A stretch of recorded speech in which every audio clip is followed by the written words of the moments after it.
자, 안녕하세요.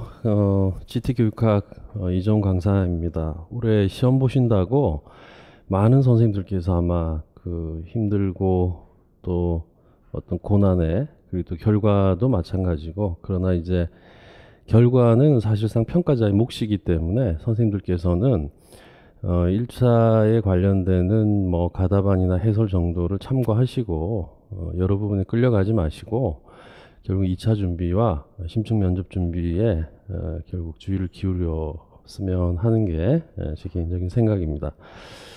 자, 올해 시험은 제가 교육학을 한 지가 이제 2년이 이제 지났어요. 그래서 이제 꽤 많은 일들이 저 개인적으로도 있었고 꽤 많은 노력들이 사실은 2년 동안 이렇게 이루어졌는데, 제가 교육학을 처음 시작할 때 운이 좋았다면 좋았던 부분이 교육학의 문제의 경향이 이렇게 변화되어 가는 그 중간 정도 지점에서 제가 교육학을 하게 되었기 때문에 오랫동안 전공 강의를 한 경험과 더불어서 교육학의 문제의 변화 정도가 이럴 것이다. 그래서 결국 작년 시험에도 아마 가장 조건 통변은 근접한 강사가 아니었나. 뭐 제 자랑이 결코 아니고 그 대비를 재작년에도 이제 이렇게 시켰고, 올해 시험 역시 사실은 마찬가지라고 볼 수 있는데, 이제 제일 그 제가 모토로 삼았던 부분이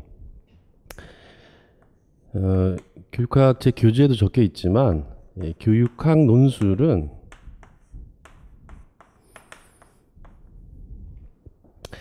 시작이 개념의 정확성에 있어요.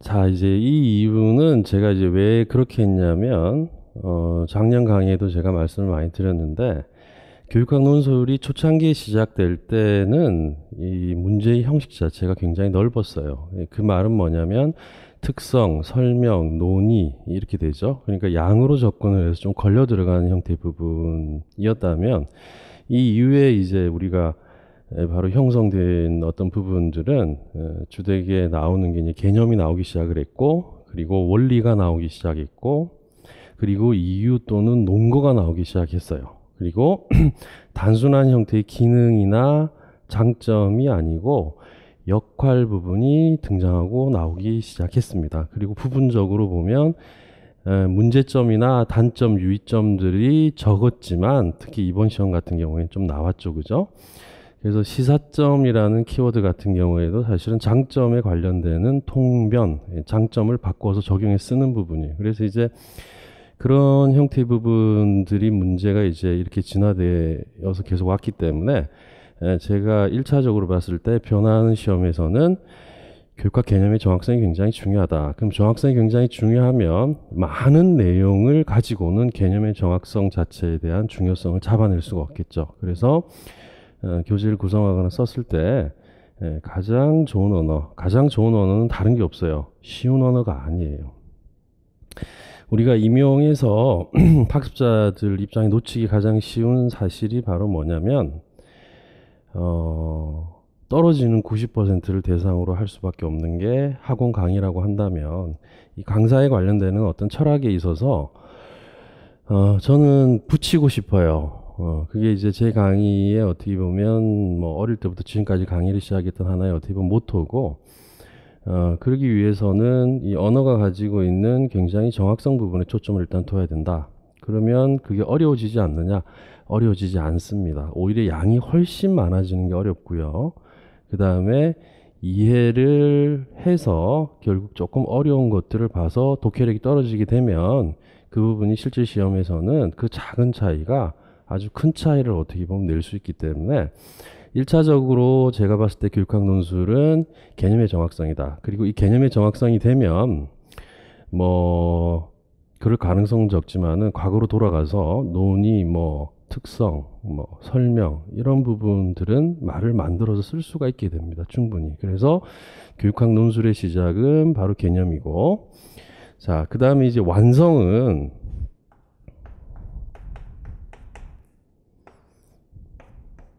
이 개념의 정확성을 적용하는 겁니다. 이 적용한다는 말은 뭐냐면 문제의 조건에 맞게 답안을 이렇게 대응시킨다라는 겁니다. 그래서 이게 1차적으로 돼야지 이 부분이 바로 가능해진다. 자, 제가 이제 교육학 논술 해설에 앞서서 이 말씀을 제가 드리는 이유는 뭐냐면 올해 시험은 제가 봤을 땐 전반적으로 제가 강의한 부분에 비해서는 난이도가 낮았습니다. 올해 시험 정도를 난이도가 높았던지 어려웠던지 이거는 선생님들께서 공부를 양적으로 잘못한 거예요. 사실은 아주 기본적인 게 나왔어요. 그럼 올해 시험에서 좀 어렵다라고 한다면 이 바로 적용과 관련되는 부분입니다. 자, 선생님들이 가장 좀 아르레기 반응을 보이는 형태의 단어가 이 학문이란 단어일 겁니다. 이건 대학에서 하는 거고 임용시험에서는 이 학문하고는 사실은 별 관련이 없다. 저 역시도 학문을 가르치고 싶은 마음은 조금 더 없어요, 사실은. 자, 근데 이 학문의 체계는 어떻게 돼 있냐면 바로 탁사놈이라고 하는 분류학적 체계를 따르고 있어요. 이 말은 뭐냐면 선생님들이 지금까지 봐왔던 한 7회차 정도 동안의 교육학 논술의 모든 형태의 조건은 논문이나 기본서나 우리가 소위 학문이라고 하는 그 분류학적 조건들을 다 가지고 있다라고 보시면 바로 됩니다, 사실. 그래서 이 브루너도 이제 언급을 했지만 이 학문의 구조라고 하는 이 어떤 아주 근간이 되는, 골간이 되는 형태의 부분에 대해서 선생님들께서 이해를 하지 못하고 계속해서 쉬운 걸 찾거나 그 다음에 양이 프린트로 간다. 이게 올해의 시험에서 기준이 아주 명확해졌어요. 그 이유는 뭐냐면 작년 시험이 사실은 적용의 문제였죠. 내용이 어려웠다기보다는 적용하는 훈련이 안 됐던 부분이에요. 그러면 작년 시험 한 해만 좀 그렇게 나오지 그 다음에는 그렇게 나오지 않을 것이다. 이렇게 생각을 할 수도 있겠죠.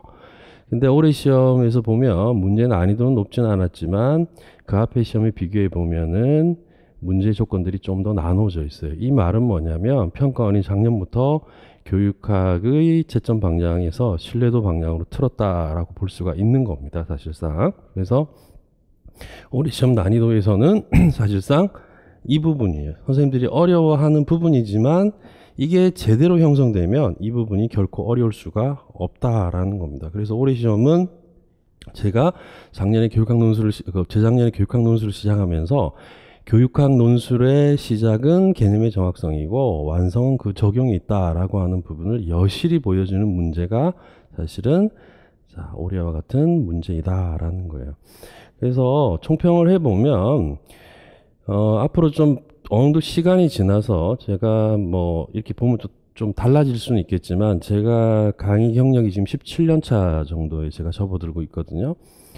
그래서 이제 이 그 도도한 이 형태의 고유한 흐름을 가만히 살펴보면 어느 시점에 가서 임용시험에 관련되는 제도가 바뀌어서 일단 문제 유형들이 달라지기 전까지 그리고 작년부터 지금 이 순간까지 자 그까지는 제가 판단을 해보건데 양으로 가도 그런 시점은 지나간 거고 그 다음에 쉽게 뭐를 가르친다 이것도 그 시점은 지금 방향에서 안 맞는 것이다 라는 겁니다. 그래서 올해 시험의 이 4개의 조건을 보면 선생님들이 어떠냐면 이론이 사실은 한 문단 정도밖에 안 돼요. 짧은 문단 한 5줄 정도의 한 페이지 정도의 이론을 정확하게 가지고 있다면 그 이론을 토대로 해서 나머지 부분들을 적용을 하면 문제를 쓸 수 있는 형태의 부분이에요. 그만큼 언어가 가지고 있는 퀄리티가 굉장히 높아지는 시점 또는 시대로 진입했다. 저는 교육학을 하는 강사로서 제 주관은 이야기할 수 있으니까 그것도 이제 문제 조건에 관련되는 사실적 근거에 입각해서 제가 말씀을 드리는 거니까 저는 그렇게 일단 평가를 내리고 싶습니다. 자, 그럼 왜 그런지에 대해서 지금부터 교육학 논술을 올해 문제를 한번 풀어보면서 거기에 대해서 제가 말씀을 드리도록 하겠습니다.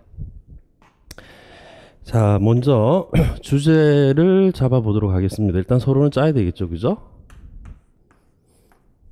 자, 그래서 제일 처음에 서로는 주제하고 뭘 살펴보겠다는 조건 정도만 들어가면 돼요. 그 이상의 배점은 주어지지 않습니다. 그리고 그것만 넣어도 감점이 주어지지 않아요, 사실상. 그래서 주제를 잡으면 주제가 뭐다? 자, 토의식입니다. 토의식. 자, 주제가 조금 크게 씁시다.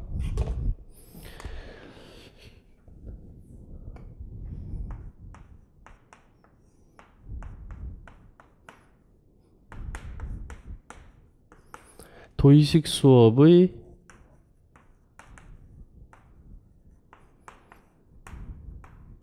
활성화 방안. 그럼 이제 이걸 이루어내기 위해서 거기 나와 있듯이 지식관,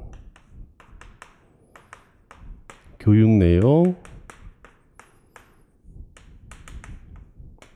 자, 그 다음에 수업 설계. 자, 그리고 학교 문화의 변화 방향.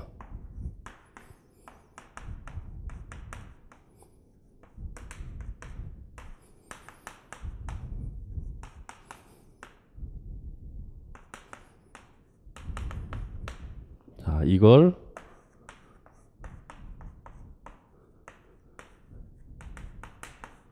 논의해 보고자 한다. 자, 이게 이제 주제입니다. 그럼 핵심은 지금 토의식 수업이거든요. 그럼 이건 초점이 어디 있냐면은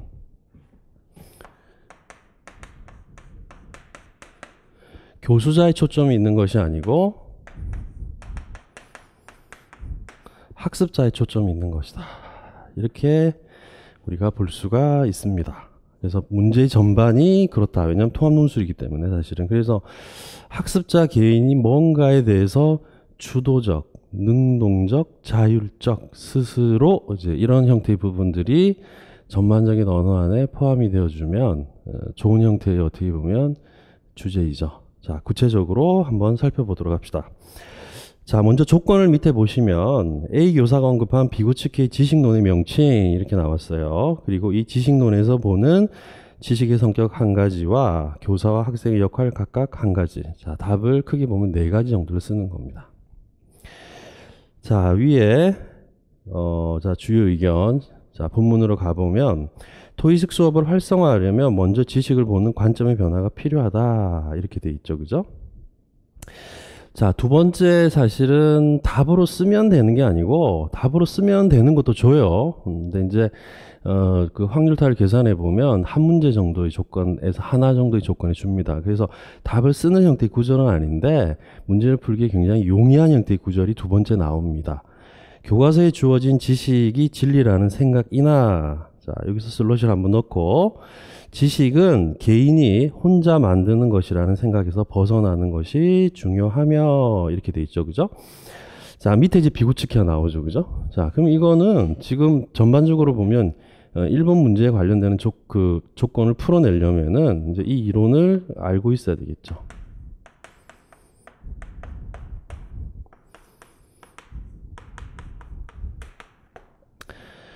자, 이거는 이제 제 전공인 사실은 교육심리학 내부 안에 도덕심리학 내부에서 많이 다루는 형태의 부분이에요, 사실상. 이제 이게 비구측해 이론은 우리가 전반적으로 봤을 때 뭐라고 이야기를 하냐면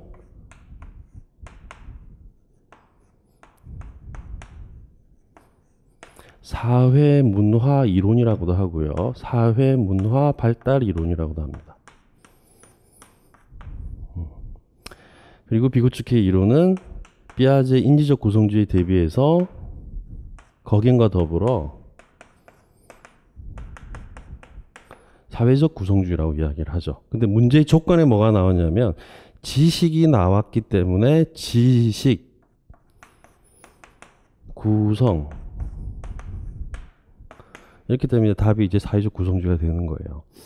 사회적 구성주의가 가장 맞는 형태의 답인데 그 이유는 뭐냐면 이제 지식이 관련돼 있기 때문이죠. 그러나 여지채점을 보통 보면은 개념이나 명칭 쓰는 거에서는 잘 주지는 않아요. 그리고 18점과 20점의 차이는 다른 데 있는 게 아니라 제가 작년에도 누누이 강의할 때 말씀드렸지만 바로 개념이나 명칭이 틀리는 것 때문에 만점이 안 나오는 겁니다. 사실. 그래서 여지채점을 두면 사실은 사회문화 발달 이론이나 아니면 구성주의 일반 자체를 줄 수도 있겠지만 그것은 우리의 몫은 아니다. 그리고 이제 이 문제 조건에 관련되는 부분은 사회적 구성주의다. 자, 왜 그런지를 한번 봅시다.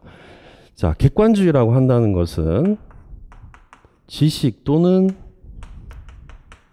진리가 항존주의처럼 이미 고정되어 있거나 불변한 겁니다. 이 자체가 뭐냐면 진리가 되는 거예요. 그래서 진리가 된다는 건 이 자체가 누가 봐도 타당하다. 그래서 손님 객자를 써서 객관적이다라는 겁니다. 자, 이제 이런 어떤 관점을 지닌다면 구성주의의 입장에서는 지식이라고 한다는 거는 뭐다? 문화죠. 문화는 뭘 동반한다? 역사성을 동반한다. 이거는 뭐냐면 역사죠. 사실입니다. 사실은 어때요? 특성 자체가 자, 변화한다라는 겁니다. 그래서 이 말은 지식은 고정되어 있거나 불변하는 것이 아니다라는 겁니다. 그럼 여기서 이제 지식이 바로 변화하는데 개인에 의해서 변화한다라고 한다면 피아제의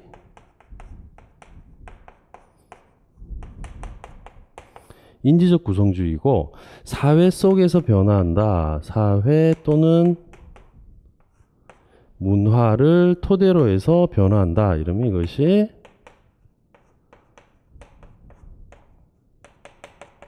사회적 구성주의예요. 자, 이렇기 때문에 객관주의 입장에서는 우리가 학습을 시킬 때 지식이라고 한다는 것은 아주 이 세계에 객관화되어 있는 형태의 본질이기 때문에 결국에는 학습자가 중요하지 않아요. 그래서 고대든 중세든 근대든 현대든 가르쳐야 될 지식은 이렇게 정해져 있다라고 보는 부분입니다. 자, 그렇지만 구성주의 입장에서는 뭘 동반한다고 그랬다? 역사성을 동반한다. 그 이탈리아의 철학자인 피코가 제일 처음 이야기한 거예요. 해석학이라는 학문에서 구성주의란 말은. 그래서 이제 변화하기 때문에 고정된 지식이란 존재하지 않는다라는 겁니다. 고정된 지식이란 존재하지 않는다. 그렇기 때문에 그 시대에 학습자가 영향을 받고 있는 사회 문화의 영향에 따라서 지식의 성격이 바뀌어진다라고 볼 수가 있는 겁니다. 사실은. 자, 그리고 이쪽은 뭐냐면 피아제의 어떤 그 인지적 구성주의 같은 경우는 개인에 의해서 그 지식이 변경되거나 바뀌어질 수 있다. 인지구조의 발달이죠. 그래서 이제 그런 어떤 부분으로 보시면 돼요. 자, 그래서 이제 지금 그 답안을 보시면 어떻게 되어 있냐면, A 교사가 언급한 비고치키 지식론의 명칭은 사회적 구성주의다. 사회적 구성주의는, 자, 뭐가 나왔다? 문화적 맥락 속에 내포된, 자, 문화적 맥락이란 말이 나왔죠?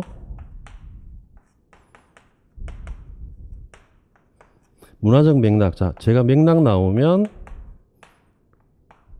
상황으로 바꾸라고 그랬어요. 그래서 이건 뭐냐면 이제 여기에 이제 교사 또는 유능한 파트너에 뭐를 받는 겁니까? 도움을 받는 거예요. 자, 도움을 받아서 학습자가 스스로 뭐를 한다? 지식을 구성한다라는 겁니다. 자, 그렇기 때문에 답은 지금 여기 어떻게 되어 있냐면, 자, 밑으로 내려가 보시면 이와 같은 지식론의 관점에서 지식의 성격은 학생들이 속해 있는 문화의 심리적 도구를 사용하기 위한 방법을 명확하게 배우고, 누구에게? 자, 배우고 그 도구들을 어떤 현상에 대한 공통의 혹은 공유적 이해를 하기 위하여 사용할 기회를 부여받을 때 일어나는 것이다. 그러면 유능한 교사나 유능한 파트너의 도움 없이는 뭐가 일어나지 않는다. 지식 구성이 일어나지 않는다는 겁니다. 이게 이제 지식에 대한 성격이에요.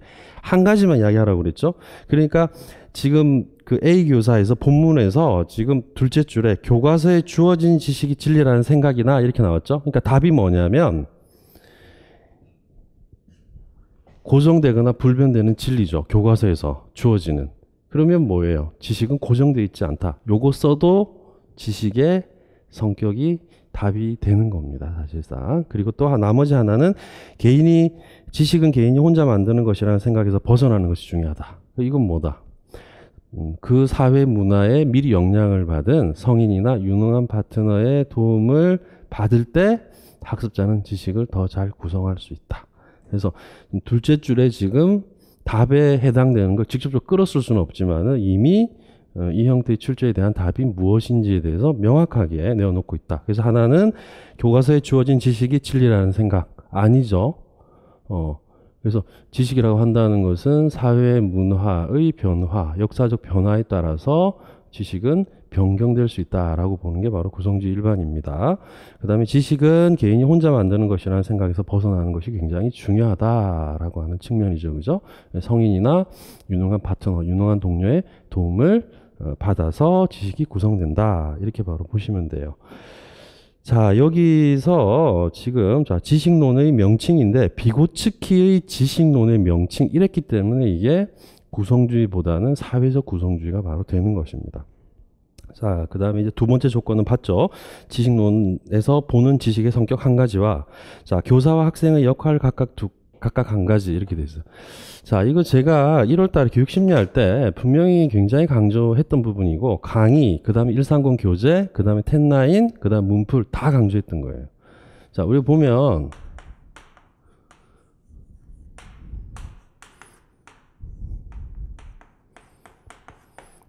이 양자의 차이점인데, 자, 교육 방법에 관련된 차이점에 대해서 제가 말씀 굉장히 많이 드렸어요. 자, 첫 번째 부분은 바로 뭐냐면, 발달 수준의 수업은 제한될 수밖에 없다. 이렇게 보는 겁니다.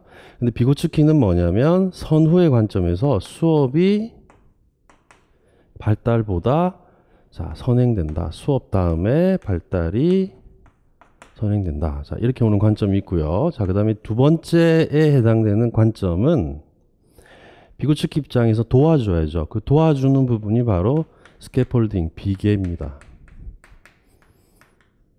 일명 발판화라고도 하죠. 이 비계 설정 안에 사실은 근접 발달 영역이 설명이 되고, 이 비계 설정 안에 사실은 실제적 수준과 잠재적 수준 부분의 용어가 나오게 되죠. 선생님들께서 답안을 이제 그런 식으로 썼을 가능성도 있는데, 좀 언어에 민감해야 되는 이유가 이 비계 설정에 관련되는 부분들이 나오지 않았어요. 지금 문제의 조건에서. 그래서 이제 뭐 실제적 발달, 잠재적 발달 이런 걸로 답안을 쓰는 것은 사실은 그렇게 좋은 부분은 사실은 아니에요. 자, 비계 설정을 이렇게 도와주게 되죠. 그죠? 자, 도와주게 됩니다. 그리고 이 비계 설정을 토대로 해가지고 결국에는 점차적으로 뭐로 간다? 내면화로 바로 이렇게 가는 부분. 그 다음 또 하나는 뭐냐면, 피아제와 비고츠키가 같이 쓰고 있는 교육 방법이 있습니다. 자, 협동학습이죠. 그죠? 그리고 이제 뭐 한다? 자, 협동을 바로 해야 되는 부분입니다. 자, 이렇게 우리가 볼 수가 있어요. 그럼 이제 이 1번에 해당되는 건 뭐냐면 이제 교사가 해야 되는 교사의 활동입니다. 그 다음에 자, 여기 같은 경우에는 이제 이 위쪽이 사실은 교사의 활동이 되고, 이 밑에가 학생의 활동이 바로 되는 것이죠, 사실은. 그래서 이 단어들을 적절하게 잘 활용을 하시면 바로 되는 형태의 부분이. 이 비계도 사실은 뭔가에 대해서 받아들여야죠. 협동적인 부분이 일어나야 되고, 닮아가야 되는 부분이 일어나야 되기 때문에 이 내면화 자리에 협동을 하는 노력을 같이 넣어도 무방하다. 이렇게 바로 볼 수가 있는 겁니다. 그래서 이건 뭐 문풀에서도 굉장히 많이 다뤘던 부분이고, 자, 그래서 첫 번째 문제는 자, 그 방법으로 일단 가시면 자, 되고 짧게 논제 부합 주제를 갖고 오죠. 이 사항을 참고하여 토익식 수업 활성화 방안을 모색한다. 이렇게 바로 보시면 돼요. 자, 그다음 두 번째 문제를 살펴보도록 하겠습니다. 자, 영교육과정이 나왔죠. 제가 확률적으로 봤을 때 이제 교육과정과 평가는 순서대로 내는 경향이 있기 때문에 작년에도 영교육과정이 나올 때가 됐다. 이제 이런 이야기들을 했어요. 그거는 이제 어떤 촉이나 감이 아니고 결국에는 바로 데이터에 의한 어떻게 보면 분석인데 영교육과정이 나왔습니다. 자, 그래서 지금 보시면 비교사가 말한 영교육과정이 교육 내용 선정에 주는 시사점 한 가지 이렇게 돼 있어요. 자, 영교육과정을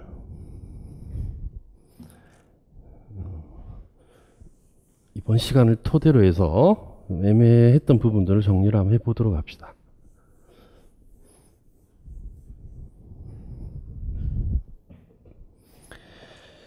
자, 이게 잠재적 교육과정하고 조금 헷갈리는 부분이 있긴 있는데요. 자, 주로 아이즈너가 이야기를 한 거죠.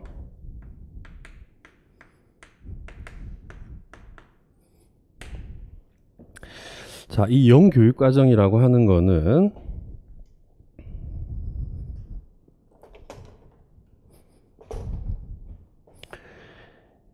공식적 교육과정과 떨어질 수가 없어요.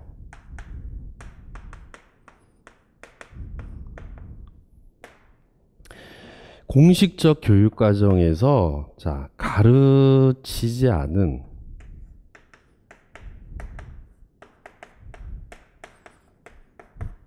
자, 이 부분이 이렇게 들어와야 되겠죠. 그죠? 그리고 또 하나는 뭐냐면 의도한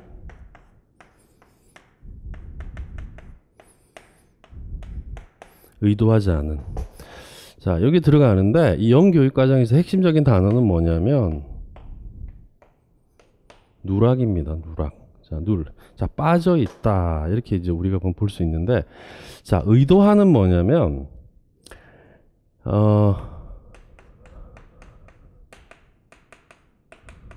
국영수에 관련되는 배치를 상당히 많이 해놓고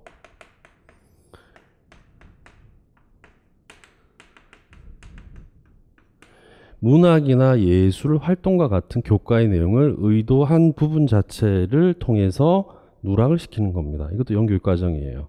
자, 그 다음에 의도하지 않은 이 부분은 뭐냐면 공적 교육과정에 나와 있는데 결국에는 수업에서 전혀 의도하지 못했는데 어떤 부분을 빼먹고 결국 교육과정을 실행을 안 했을 때 일어나는 부분이 바로 의도하지 않은입니다. 그래서 가르쳐지지 않은 공식적 교육과정에서 가르쳐지지 않은 자, 이 부분이 들어가야 되고 그 다음에 의도하지 않은 이 부분이 바로 영교육과정에 관련되는 부분입니다. 그래서 이건 헷갈릴 수 있는 부분이기 때문에 뭐 또 교육학 강의를 또 들어야 되는 선생님들이 있기 때문에 이 부분에 관해서 잠깐 이제 제가 설명을 드립니다. 자, 그래서 영교육과정이라고 한다는 거는 결국 이런 형태의 부분에 뭐다 지금 교육 내용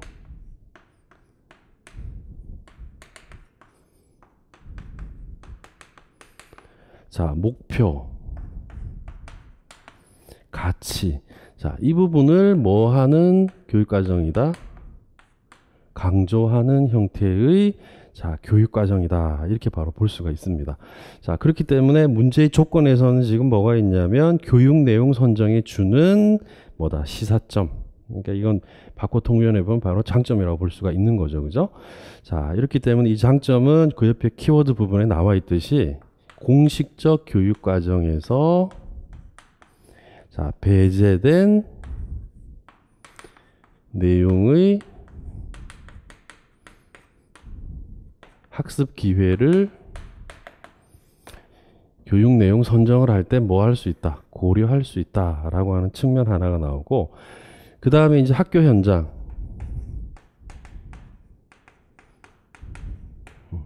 금기시하는 형태의 부분. 그래서 이 학교 현장 부분의 분위기. 그 다음에 이제 학습자의 필요. 흥미를 뭐 할 수 있다? 고려할 수 있다라고 하는 측면입니다. 그래서 저런 요소들을 교육과정을 뭐 할 때 지금 선정, 자, 또는 교육 내용을 선정할 때 주는 시사점입니다. 그래서 한 가지를 쓰라고 했기 때문에 뭐 그렇게 어려운 건 아니에요. 자, 그 다음에 이제 비교사가 말한 교육 내용의 조직 방식, 그 다음에 명칭 이렇게 돼 있죠. 그죠?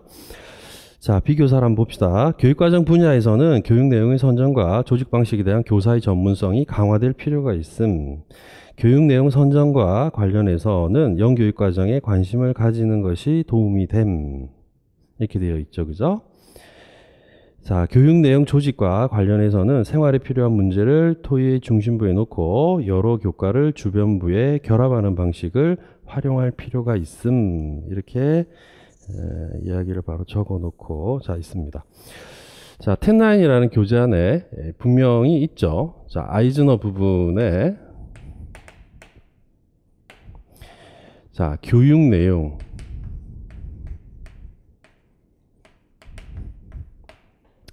조직 방식이죠.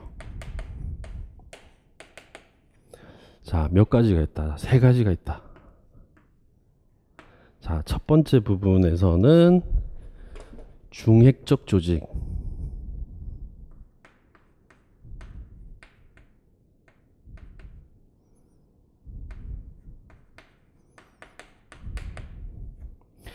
자, 이 중핵적 조직이라고 한다는 건 조직할 때 어떻게 한다?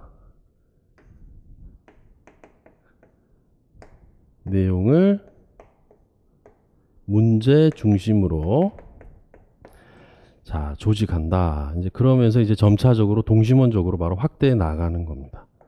확대해 나가는 형태의 부분을 중핵적 조직이라고 한다. 자, 두 번째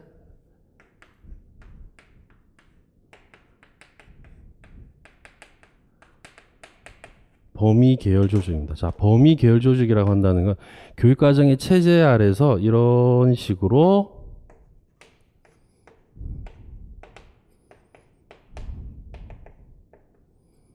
선형적 직선인 거죠. 그죠? 이런 식으로 조직하기보다는 어떻게 조직한다? 비선형적으로 조직한다.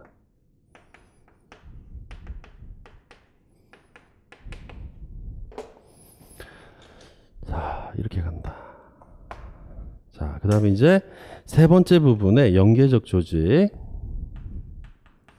연계시킨다는 거예요. 자, 학문 중심 교육과정의 관점에서는 사실상 우리가 보면 이제 이 연계를 그렇게 하려고 하지 않죠. 그죠? 아주 뚜렷하게 보면, 그죠? 자, 그런데 여기서 보면 이 연계적 조직이라고 한다는 것은 이제 말 그대로 교과와 교과를 연계한다라고 하는 부분이기 때문에 이것은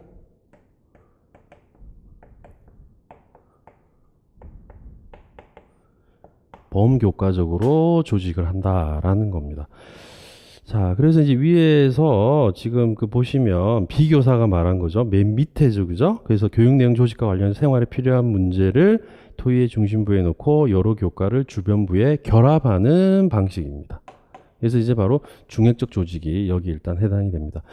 이 문제는 사실은 뭐 아이즈너 부분을 보고 안 써도 우리가 보면 중핵형 조직이라고 해서 결국 일단 따로 이 부분을 바로 파악하셔서 답안을 써도 굉장히 무방한 형태의 부분이라고 할 수가 있어요.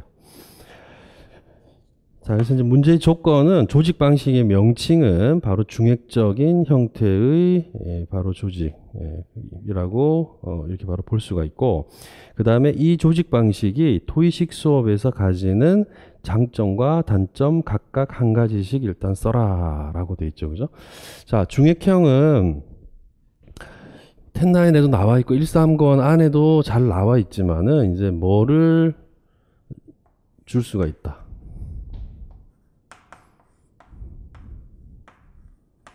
자, 통합에 관련되는 부분을 줄 수가 있다. 그러니까 이 통합은 무슨 통합이겠어요? 교육 내용 조직 방식이니까 내용 통합이겠죠. 자, 내용 통합. 자, 그 다음에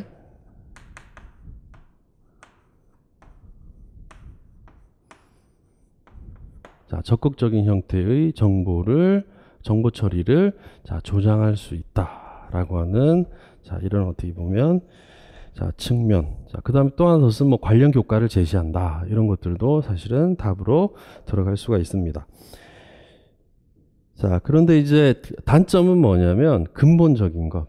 뭐 뒤에 교육과정도 마찬가지지만 아주 기초적이고 근본적인 것을 경시할 수 있다. 그 말은 이제 공적 교육과정과 관련되는 부분이라고 할 수 있죠. 자, 그래서 근본적인 것을 경시할 수 있다. 이런 형태의 장점이 있지만 결국에는 근본적인 것을 경시할 수 있다. 뭐 교육과정 또는 교육 내용, 뭐 경시도 되고 소홀도 되는.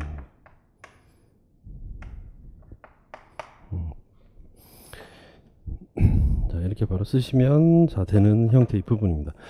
자, 그 다음에 이제 그 세 번째 부분. 자, 텐라인 안에 이렇게 보시면 역대 기출이 되어 있는데 이제 앵커드가 일단 그 기출과 관련해 가지고 일단 3번 정도가 나왔죠. 그리고 제가 이제 그 분기점을 잡는 이유가 과거 기출에서 어느 시점에서 분기점을 잡는 이유에 대해서 제가 강의 때 분명히 말씀을 드렸을 거예요, 사실은. 그래서 이제 그 형태의 부분을 이렇게 봤을 때 앵커드가 충분히 기출될 수 있는 가능성은 분명히 어느 정도는 있었다라고 이렇게 우리가 볼 수 있습니다. 자, 문제 조건을 보시면 시 교사의 의견에 제시된 토익식 수업을 설계할 때 활용할 수 있는 정착 수업의 원리 2가지. 자, 제가 강의 때 늘 말씀드렸지만 원리는 걸리면 힘들다. 그러나 걸리면 힘든데 분명히 그 쓰고 있는 핵심어를 활용해서 통변하라고 제가 이야기를 했어요. 그리고 시험 기출되고 나서 제가 교재에서 확인해 본 결과 핵심적인 키워드들이 사실상 텍스트를 찾았을 때 정착 수업의 원리 7가지가 나오는데 그게 핵심 키워드 안에 다 이렇게 적용이 돼요. 교재 안에. 자, 선생님들께서 보세요. 제가 왜 이제 양으로 가지 마라고 이야기를 하냐면, 자, 보세요. 정착 수업의 원리가 지금 교재 1권에 해봐야 몇 줄 안 돼요. 그 다음에 뭐냐면 10라인 안에 해봐야 몇 줄 안 됩니다. 이 안에 지금 이 언어를 가지고 실질적으로 객관적인 교과 기본서의 텍스트의 답안을 찾아봤을 때 이 언어가 그대로 움직이거든요. 그러니까 이거는 이 정도 언어인데 이게 어려우면 얼마나 어렵겠어요, 사실. 이 부분 자체가, 그죠? 그러니까 해야 될 부분에 대한 언어를 보다 더 양으로 가기보다는, 보다 더 뭐 쉽게 가기보다는 뭐 쉬운 것도 아니에요, 사실은. 보세요. 쉽게 공부를 했는데 시험장 가서 딱 만났는데 이거 뭐 써야 되지? 이러면 시험장 가서 뭐예요? 어려움을 만나는 거죠. 그게 어려운 거예요, 결국에는. 개인적으로 공부할 때 어려운 게 낫지 시험장 들어가서 문제를 풀면서 어려움에 부딪히는 것보다 훨씬 낫죠, 사실은. 그래서 이 정착 수업과 관련되는 부분이 나왔는데 지금 시교사의 의견에 제시된 토익식 수업을 설계할 때 활용할 수 있는 정착 수업의 원리 2가지 쓰라고 그랬고요. 위키를 활용할 때 발생할 수 있는 문제점 2가지. 갑자기 위키가 나와서 당황했겠지만 위에 뭘 주고 있다. 자, 위키피디아를 주고 있고 검색 엔진과 관련해서 일단 백과사전과 관련해서 이렇게 제시되어 있죠. 그죠? 그러면 정착 수업에 대한 언어나 이해를 정확하게 알고 있었다면 이게 바로 뭘 묻는지에 대해서 당황을 하지 않고 풀어낼 수 있는 형태의 문제입니다. 자, 정착 수업을 먼저 하기 위해서 선생님들께서 알고 있어야 되는 언어들이 있는데요.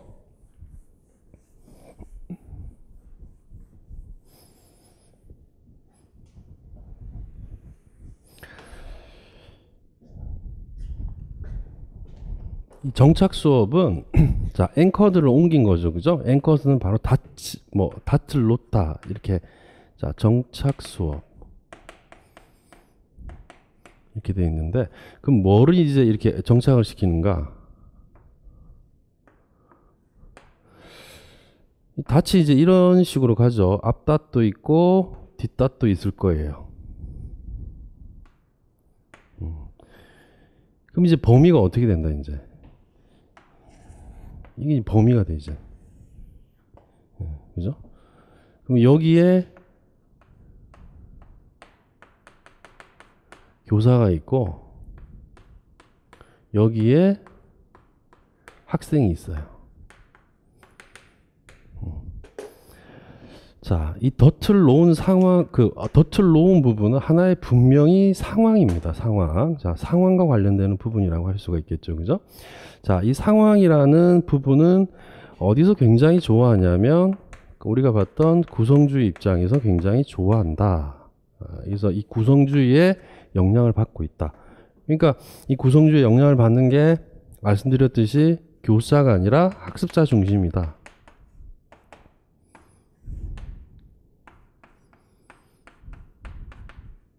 능동성, 스스로, 자율적, 자, 이런 형태의 영향을 바로 받고 있는 겁니다.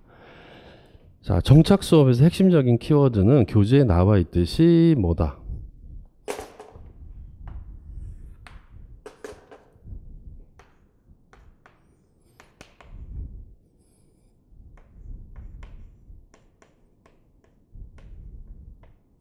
거시적 맥락이다. 자, 맥락은 컨텍스트인데 뭐로 번역하라고 그랬다? 상황으로 이해하라고 했다. 번역하거나. 그러면 교사와 학생들이 지금 뭐예요? 넓은 의미에서의 상황에 직면해 있는 겁니다. 그래서 거시적 맥락에서 교사와 학생, 학생과 학생 간의 뭐를 한다? 상호작용을 한다.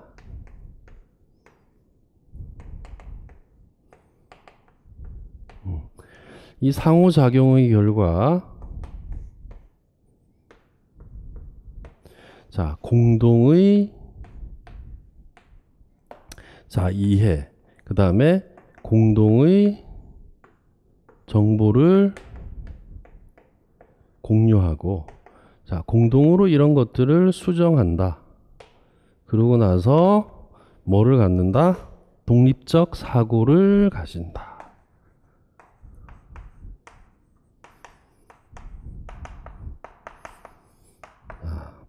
그럼 순서로 말하면 이게 먼저 되어야 이게 된다는 이야기예요, 사실상. 그래서 이 형태 부분들을 굉장히 잘 가지고 있어야 된다. 그래서 정착 수업은 상황학습 이론에 근거하는 것으로 거시적 맥락 속에서 교사나 학습자가 상호작용을 통해 공동의 이해를 개발해 나가는 방법이다. 짧은 데피니션. 즉, 인간의 학습이 발생하는 거시적 맥락에 초점을 두는 이론이다. 자, 이와 같은 정착 수업과 관련하여 시교사의 의견에 제시된 토의식 수업을 설계할 때 활용할 수 있는 정착 수업의 원리 두 가지는, 자, 이렇게 해놨죠. 그죠? 자, 이거 제가 이제 문제에 포함되는 부분으로 해서 설명을 굉장히 많이 이렇게 드렸는데요. 자, 정착 수업은 정보를 탐색해야 되기 때문에 이 스스로가 뭐다, 자, 생성형의 특성을 가지고 있다. 그 다음에 PBL이나 기타 다른 교수 방법하고 같이 복잡성을 자 가지고 있다. 그 다음에 다양성,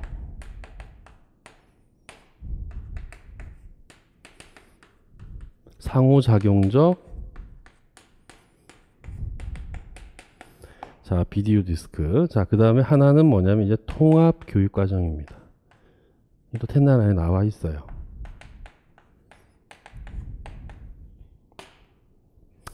뭐 하나 더 쓰면 문제를 쌍으로 제시한다. 단일 문제가 아니라는 거죠. 그죠? 이런 부분이에요. 이게 원리예요.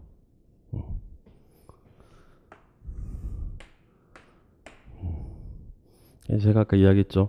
한 몇 줄에 있는 이 몇 줄에 있는 언어들을, 그 안에 있는 언어들을 물론 제가 강의 때 항상 거기에 관련해서 적용하거나 통변, 일명 통변이에요, 사실은. 그걸 이제 시켜 나갑니다. 그리고 쪽지도 이제 처음에는 원리라고 한 텍스트나 교재나 책들이 없어서 좀 당황했는데 교수님 알려주신 대로 그 언어를 가지고 나름대로 잘 써서 대부분의 문제를 다 잘 쓴 것 같다라는 쪽지들을 받았어요.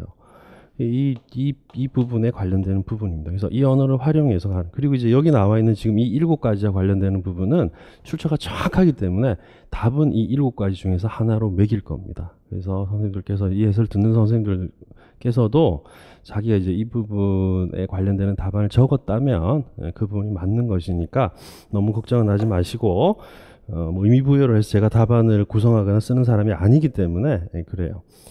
자, 그런데 위키를 활용할 때 발생할 수 있는 문제점 2가지는 다음과 같다 이렇게 돼 있죠.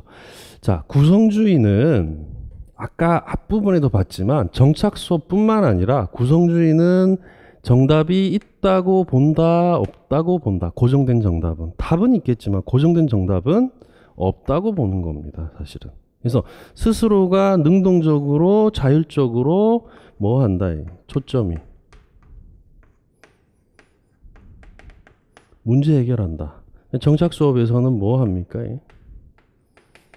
탐색하죠. 이게 문제 해결한다, 탐색한다. 그러니까 이 위키피디아를 일단 활용을 했을 때 결국에는 어떤 정답만 찾고 스스로가 문제 해결이나 탐색을 하지 않을 수도 있다. 이 부분도 답이 되고요. 그 다음에 또 하나는 뭐냐면 반드시 상호작용을 해서 공동의 이해와 공동의 정보 공유와 공동의 수정을 해야 함에도 불구하고 검색으로 끝날 수가 있다. 그 다음 또 하나는 뭐냐면 공동의 이해나 공동의 정보, 공동의 수정을 통해서 뒤에 뭐다? 독립적 사고에 이르러야 되는데 독립적 사고에 이르지 못할 수가 있겠죠. 바꿔 표현해 보면 이 부분이 빠질 수도 있겠다라는 거죠. 늘 강조하는 부분이 모든 이론은 유사성은 있지만 공통성은 드물다. 그래서 뭐가 달라도 조금 다르기 때문에 그 이론만의 그 개념만의 독특한 형태의 키워드가 반드시 있다. 그 키워드를 활용해서 답안을 구성해야 한다. 교육학 논술에서는 그렇게 제가 말씀을 드렸어요. 여지가 많이 크기 때문에 그러하다. 전공에서는 지문에서 끌어서서 올 수 있는 부분들이 그렇게 많지는 않지만은 사실은 교육학 부분에서는 어느 정도 부분은 바로 허용이 됩니다. 그 부분이. 자, 여기서 이번 시험에도 여실히 하나 정도를 시교사에서 답안으로 끌어서 쓸 수 있는 구절이 두 번째를 보십시오.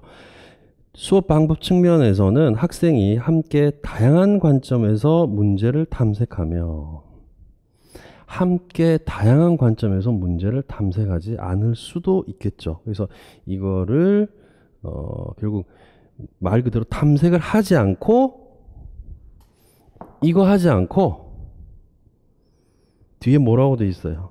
해답만 찾을 수가 있다. 이 부분을 끌어서 쓸 수가 있는 겁니다. 자, 학습 도구 측면에서는 학생이 상호 협력하여 지식을 생성하기 위해 인터넷에서 수집한 정보를 공유하고 공동으로 수정 추가했죠. 근데 공동으로 뭐다? 공유하고 수정 추가 편집 하지 않을 수도 있다는 겁니다. 결국 있다는 겁니다. 결국에는. 그래서 이제 그런 어떤 측면이에요. 자, 그렇게 답안을 바로 쓰시면 되고요. 자, 그 다음에 이제 밑에 스타인호퍼와 오웬스 부분인데 이 부분이 조금 내가 볼 때는 좀 지엽적인 부분이에요. 약간 지엽적인 부분인데, 자, 제가 이제 강의를 할 때 교육행정 양이 굉장히 많고 그런 부분이 있지만 제가 이제 문제로는 사실은 안 냈던 부분이에요. 이 부분은. 자, 그런데 이제 교재 안에 나와 있는 부분을 우리가 볼 수 있는데 조직 론이 있죠. 이게 이제 가장 대표적으로 우리가 보면 이제 자, 맥그리그의 XY 이론, 그 다음에 아지리스의 미성숙 성숙 이론, 그 다음에 오우치의 Z 이론 이런 것들이 있었어요. 그리고 이제 이 조직론은 합쳐가지고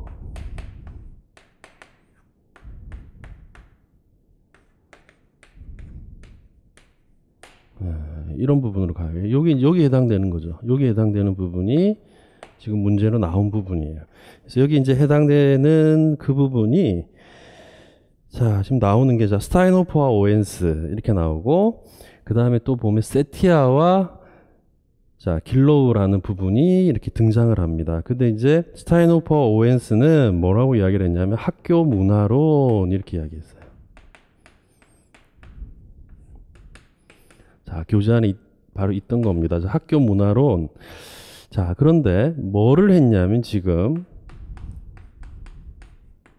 메타포, 은유적으로 이 부분을 자, 표현했다. 이렇게 바로 볼 수가 있겠죠. 그래서 이제 네 가지 형질로 구분한 겁니다.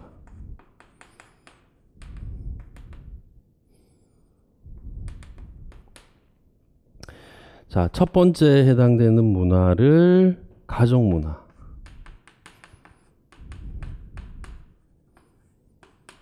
자, 자, 이렇게 바로 볼 수가 있고, 두 번째 해당되는 문화를 기계 문화, 세 번째 해당되는 문화를 과거의 책에서는 카바레 문화라고도 이야기를 하죠. 그죠? 요거를 공연 문화. 자, 네 번째 일단 해당되는 문화를 공포 문화. 자, 이게 스타인호프와 바로 오웬스 부분입니다. 자, 그 다음에 자, 세티아와 자, 길로우의 문화 유형론을 한번 봅시다.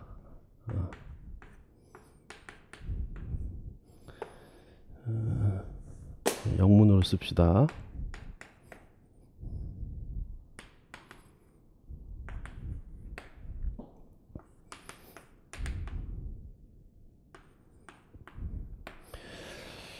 자, 이제 이 사람은 이제 인간에 대한 관심, 그 다음에 성과에 대한 관심, 이걸 토대로 해서 네 가지 문화를 분류했어요. 자, 제가 이 두 가지를 같이 쓰는 이유가 있습니다. 이쪽이 바로 스타인호프와 오웬스 부분이라고 할 수 있고, 이쪽이 바로 세티아와 자, 길로우 부분이라고 할 수가 있는데, 여기서 이제 문화의 유형을 이렇게 분류한 걸 보면, 자, 첫 번째 부분에서 보호 문화,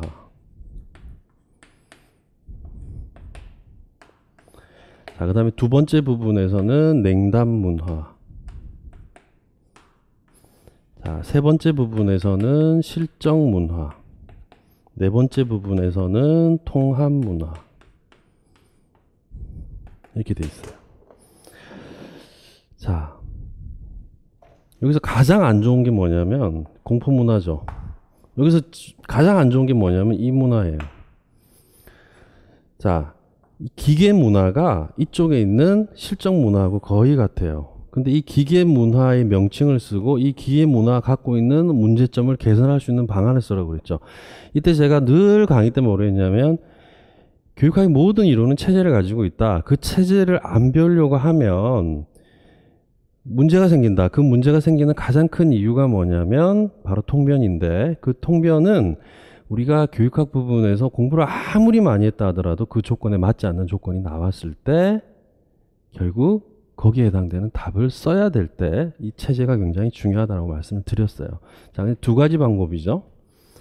제가 답안을 쓸 때 보면 막힐 때 반드시 지금 스타인호프와 오웬스면 이 안에 있는 용어를 활용해서 써라. 그리고 그게 안 될 때는 가장 붙어 있는 부분을 써라 라고 이야기를 했어요. 사실은 이 이론과 이 이론이 있으면 유사한 경우도 있지만 못 가지고 있는 경우들도 사실 있는 거죠. 여기 지금 뭐예요? 실적과 능력이라고 볼 수 있죠. 그러면 공연 문화와 관련되는 부분은 조금 해당되는 게 떨어지죠. 그죠?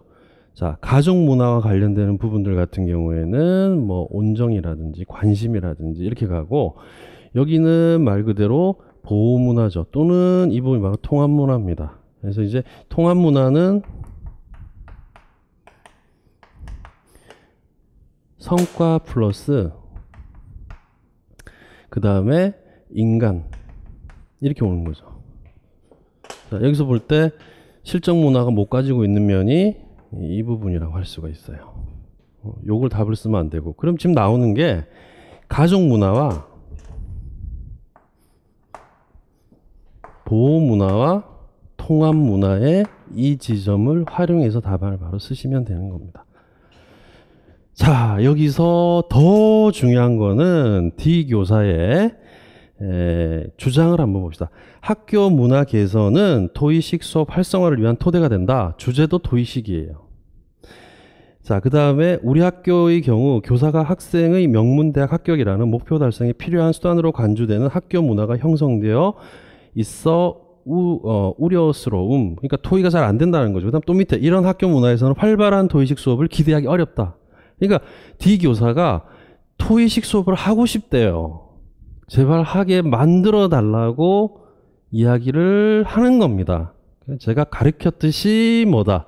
지문에서 플러스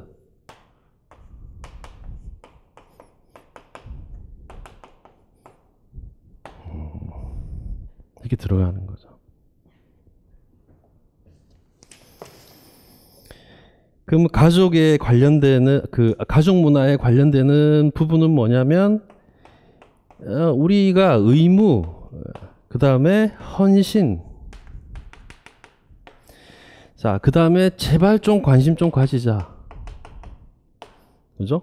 그다음 우리는 한 구성원이다. 이런 문화를 만들어서 뭐 한다. 도의식 수업을 활성화하는 방향으로 끌어가야 되겠죠. 그죠? 이렇게 볼 수가 있는 겁니다. 자, 그 다음에 이쪽은 뭐냐면 성과에 대한 관심은 기계문화와 관련되는 부분이니까 제발 인간에 대한 뭐를 좀 갖자. 관심을 좀 갖자라는 거죠. 관심을 좀 갖자라는 겁니다. 여기서 이제 보문화 안에서 보면 뭐냐면 성과에 대한 높은 관심을 갖지 않는다. 이걸 좀 줄인다라는 겁니다. 이게. 그래서 이거 플러스 뭐다. 또 이렇게 가는 거예요. 결국에. 이쪽은 인간에 대한 관심 좀 갖자고요. 제발. 그래서 도의식 수업 좀 하자고요. 이렇게 가는 겁니다. 자, 어쨌든 제가 선생님들에게 말씀드리고 싶은 거는 사람이 살아가는 부분에서 정서도 중요하고 불편한 것도 사실은 피하는 게 인간의 타고난 자연적 경향성이에요. 근데 인간은 그런 어떤 성격만 있는 건 아니에요, 사실. 그걸 또 넘어설 수 있는 성격도 사실은 있는 거죠, 그죠? 그래서 뭔가에 대해서 뭐가 있을 것이다. 너무 사실적으로 이야기하는 게 나는 싫다. 힘드니까. 근데 들어가 보면 뭔가가 없어요, 나중에는. 그래서 저는 평생 어떻게 사람이 이성적으로 살고 어떻게 사람이 그 부분에 뭔가에 대해서 다 쉽게 하려고 하고 다 뭐 양으로 가려고 그러고 했지만 어떤 경험이 있다면 이제 그 경험을 우리가 이완 훈련하듯이 불안 위기를 낮추듯이 선생님들께서 많은 양보다는 있는 그대로 그리고 많은 양에 대해서 우려를 하는 어떤 형태의 공부 방법 부분에선 찍어주는 거 위험합니다. 굉장히 위험하고요. 그 다음에 또 공부할 때 그만큼 몇 배 갑절 더 힘들어요. 그래서 그런 것보다는 제대로 된 좋은 언어를 가지고 그 언어를 굉장히 잘 내면화하고 그런 부분들을 잘 반복해서 그리고 또 학문적인 구조, 학문을 하자는 게 아니에요. 이 문제의 조건의 구조를 선생님들이 지금 전공하면서도 선생님들께서는 모르죠. 다 그 전공 조건들은 학문 구조로 되어 있습니다. 객관식이 아니기 때문에 이게 사실.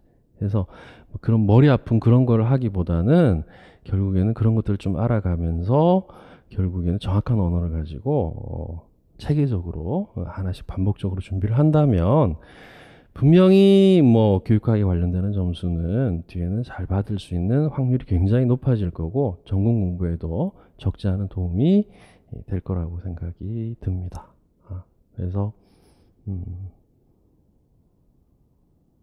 해설 잘 들으셨는지 모르겠지만 준비 잘 하셔서 저하고 또 어떤 형태의 만남의 기회가 또 이루어진다면 또 같이 한번 열심히 즐겁게 또 공부할 수 있는 그런 시간들을 선생님들하고 같이 이렇게 맞이했으면 하는 개인적인 바람이 저한테 있습니다. 자, 어쨌든 수고 많으셨습니다. 자, 해설 강의를 마치도록 하겠습니다.